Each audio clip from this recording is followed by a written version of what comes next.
তৈরি হয়ে গিয়েছে ক্যাপসিকাম আলুর তরকারি। আমি তো রুটির সঙ্গে সার্ভ করে দিয়েছি, আপনার পরোটা লুচি যার সঙ্গে ইচ্ছা খেতে পারেন। চলে এসেছি একটা রেসিপির সঙ্গে। আজ করব রুটি দিয়ে খাওয়ার একটা, রুটি পরোটা লুচি দিয়ে খাওয়ার একটা তরকারি। তো তরকারি করার জন্য আমি একটা আলু, পেঁয়াজ আর ক্যাপসিকাম কেটে নিয়েছি। আলুগুলো ছোট ছোট কিউব করে নিয়েছি, ক্যাপসিকামগুলো তাই, আর পেঁয়াজ তো যেরকম কাটে লম্বা লম্বা কেটে নিয়েছি। তো এটা করার জন্য আমি প্যানে তেল বসিয়ে দিয়েছি আর দিয়ে দেব জিরে ফোড়ন।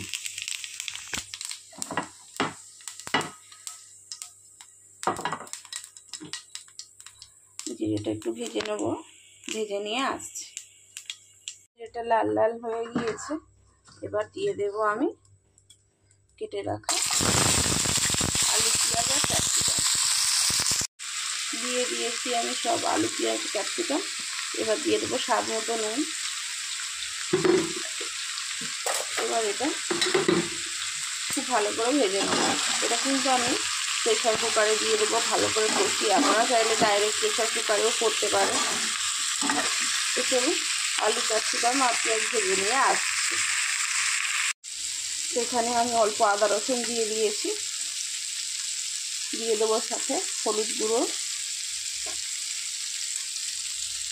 জিরে ধনে গুঁড়ো আর লঙ্কা গুঁড়ো। এবার এটা কষিয়ে নেব।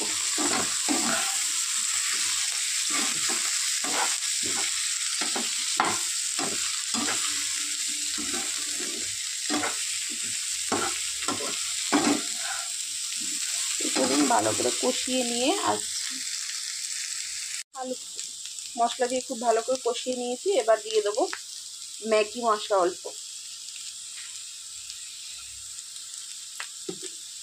এবার নেড়ে চেড়ে এটা আমি প্রেশার কুকারের মধ্যে ট্রান্সফার করে দেবো। দিয়ে ভাজার কোনো প্রয়োজন নেই। তো চলুন আমি একেবারে এটা প্রেশার কুকারে ট্রান্সফার করে দিয়ে আসছি। এর মধ্যে দিয়ে দিয়েছি। এবার দিয়ে দেবো পরিমাণ মতো জল।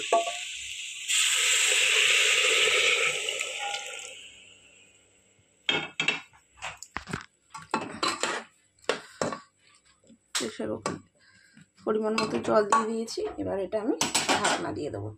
তো দুটো সিটি পড়ে যাওয়ার পর আসছি। চলুন, সিটি পড়ে গিয়েছে, আমি গ্যাসটা বন্ধ করে রেখেছিলাম। তো চলুন এবার প্রেশার কুকারটা খুলে দেখি। তো চলুন প্রেশার কুকারটা খুলে নিয়ে আসছি। তৈরি আমার ক্যাপসিকাম আলুর তরকারি। এখন গরম বলে একটু ঝোল ঝোল লাগছে, কিন্তু আরেকটু মাখা মাখা হয়ে যাবে আলুগুলো ঘেটে দেওয়ার পর। তো চলুন তরকারিটা সার্ভ করে নিয়ে আসছি।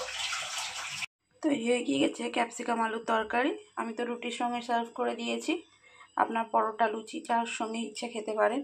তো চলুন আজকের মতো টাটা, দেখা হবে অন্য কোনো দিন অন্য কোনো রেসিপির সঙ্গে।